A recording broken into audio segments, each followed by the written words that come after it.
has some pictures that you sent into our witness portal, so let's take a look at some of them, shall we?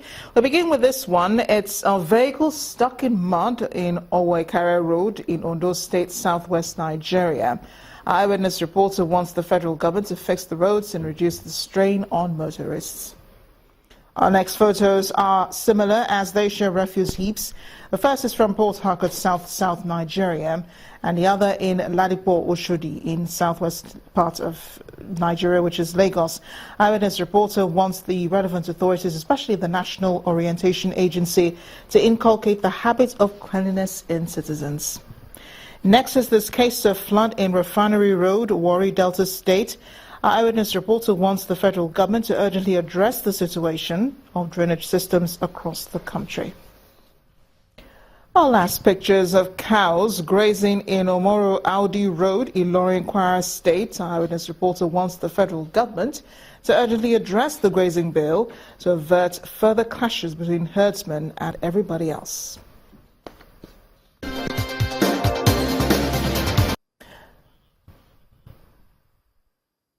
To other news now, the Nigerian army says suspected Boko Haram terrorists who were foraging for food ambushed troops of Operation Lafia Dole escorting commercial vehicles from Damboa to Maiduguri in Borno State, killing 5 civilians on the spot, while another died on the way to the hospital.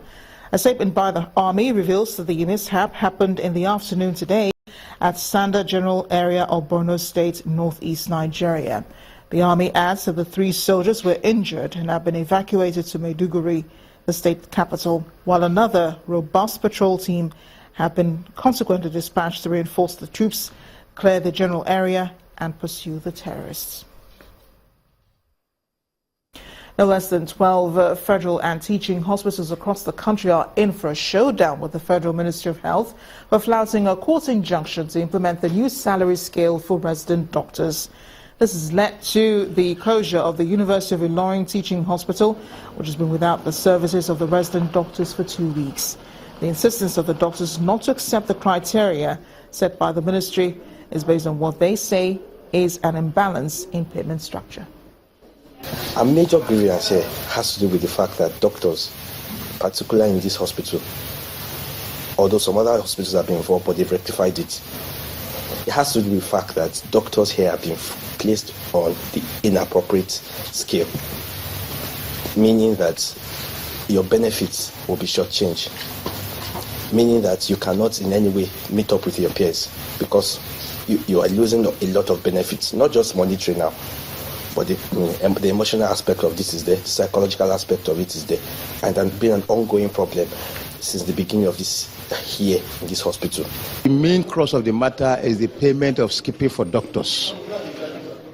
We are already paying the skipping based on our own arrangement, based on the reconciliation with the Minister of Health, that says skipping should be extended to doctors based on the skipping for dual members. That we have been paying. However, they are insisting on their own template because they believe that is the template that will satisfy their members, and that is what they are demanding for. Unfortunately, the management does not have the financial backing to do that because there is no appropriation to meet that demand.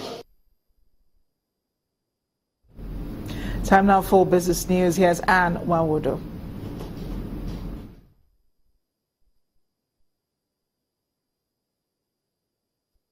You first. First Bank.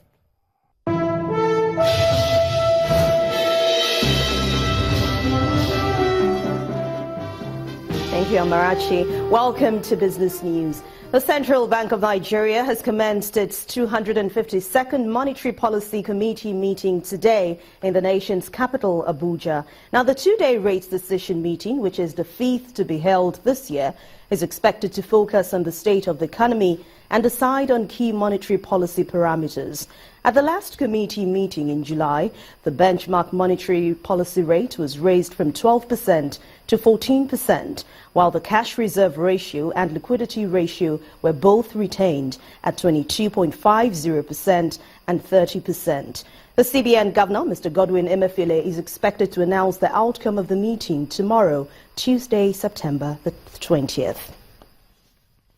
Meanwhile, Ghana's central bank today retained its key policy interest rate at 26%. That decision reflects the regulator's commitment to maintain price stability and support exchange rate. West Africa's second largest economy has raised its monetary policy rate 11 times since February 2012.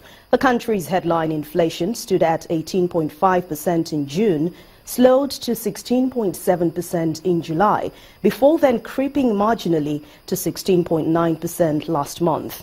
EcoBank research reports that Ghana's inflation figures heading south signals a strong possibility of a rate cut in the near term. Let's go to the currencies market now, where the Naira gained some grounds against two major currencies.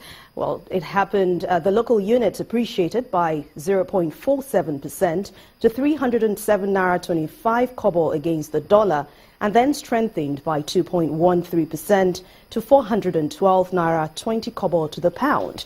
On the other hand, it weakened by 0.24% to 362 Naira 36 kobo to the euro. At the parallel market, the local currency dropped marginally 0.92 to 550 Naira for the pound, while it traded flat at 425 Naira to the dollar and 470 Naira against the euro. Currency traders say the relative stability of the Naira could be in anticipation of a likely policy change by the Monetary Policy Committee. Well, the Nigeria Incentive-Based Risk-Sharing System for Agricultural Lending has signed a Memorandum of Understanding with the Bank of Industry. This is to enable the extension of BOI credit facility to small-scale farmers, agro-processors and agro-input suppliers. According to the spokesperson, Mr. Bello Abdullahi Abba, the partnership is expected to boost import substitution, stimulate the economy, and realize the key objective of government's agricultural promotion policy. The MOU is also expected to identify and finance impactful agricultural projects within all the segments of the value chain. In the meantime, NIRSERL says it will be announcing a collaboration with the Exim Bank. This is to unlock sufficient flow of finance to agricultural players and export markets. It was mixed sentiments for local equities today as the market recorded an increase in trading activities. That's despite a slight drop in the all-share index. Let's now join Millicent Walker for more.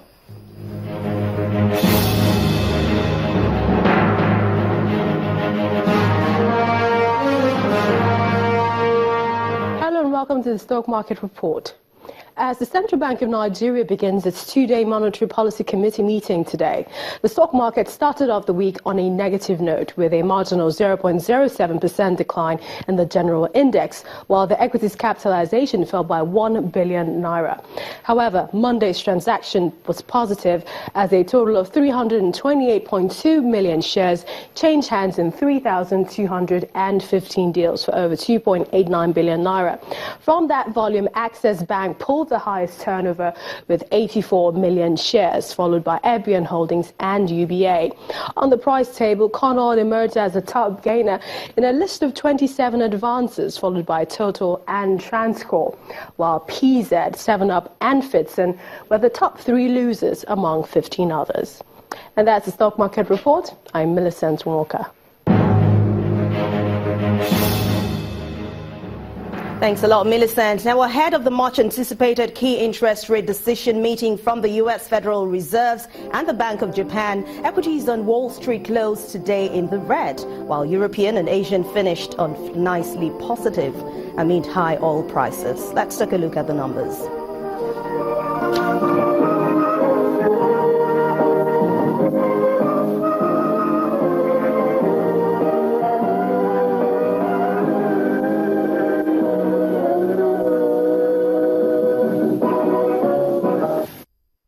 Thanks for watching Business News Tonight. Have a profitable business week. I'm Anne Nwawadu.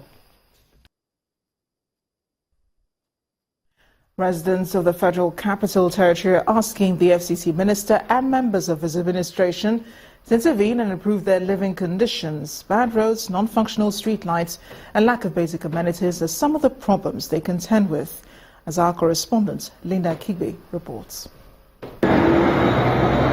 Abuja. Nigeria's capital city and seat of power, in darkness.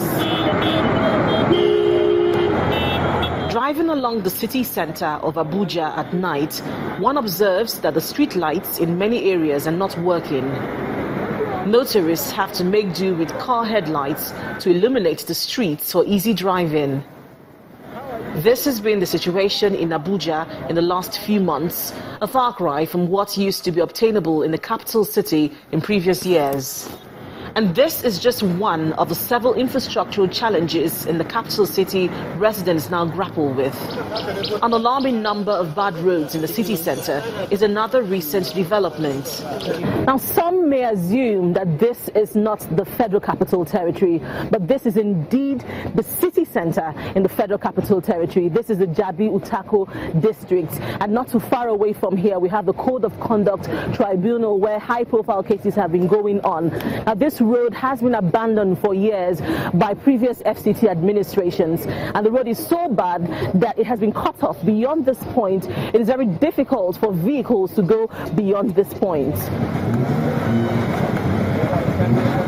For a city which hosts the presidency, the National Assembly, and the diplomatic community, FCT residents say this is embarrassing. It's about 7-8 years now. This is exactly how the road be since then till up to date. So at times we used to pack sand to block the erosion because of our own work.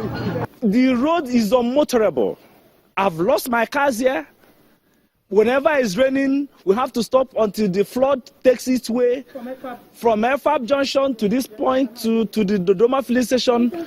We are suffering on this road. Erosion has eaten into the roads on that Lokogoma road. It's pretty bad. You're driving, you're scared. There are no lights on that road. Armed robbers have shot 2 or 3 doctors that stay in this residence. While residents in the FCT contend with bad roads, then discipline on the roads is yet another matter. The capital city has a shortage of clearly defined bus stops for taxis and commercial buses to park and pick up passengers. The taxis and commercial bus drivers now turn the motorways to motor parks, obstructing traffic in the process.